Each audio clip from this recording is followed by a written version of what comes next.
लोणी क्रॉस जवळ बस टिप्परची समोरासमोर धडक, तिघांचा जागीच मृत्यू, 10 जण जखमी.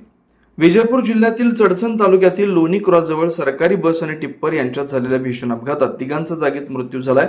सुमारे 10 जण जखमी झाले. या घटनेमुळे परिसरात हळहळ व्यक्त होते. मिळालेल्या माहितीनुसार चडचणकडे जात असलेल्या टिप्परचा टायर अचानक फुटल्यानं चालकाचं वाहनावरील नियंत्रण सुटलं. त्यानंतर टिप्पर समोरून विजयपूरकडे येणाऱ्या सरकारी बसवर जाऊन आदळला. धडक इतकी जोरदार होती की दोन्ही वाहनांचं मोठं नुकसान झालंय.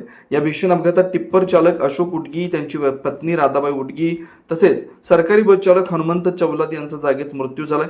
अपघातात सुमारे 10 प्रवासी जखमी झालेत. त्यांना तातडीनं जवळच्या रुग्णालयात दाखल करण्यात आलंय. जखमींवर उपचार सुरू आहेत. अपघातग्रस्त वाहनांमध्ये टिप्पर KA 28 AA 6792 आणि सरकारी बस KA 28 F 2468 यांचा समावेश आहे. अपघाताच्या वेळी टिप्पर चडचणच्या दिशेने जात होता, तर सरकारी बस चडचणहून विजयपूरकडे येत होती. घटनेची माहिती मिळताच चडचणचे CPI परशुराम मनगुळी, PSI सोमेश गेज्जे तसेच पोलीस कर्मचाऱ्यांनी घटनास्थळी धाव घेत पंचनामा व पाहणी केली. हा अपघात चडचण पोलीस ठाण्याच्या हद्दीत घडला असून पोलिसांकडून पुढील तपास सुरू आहे.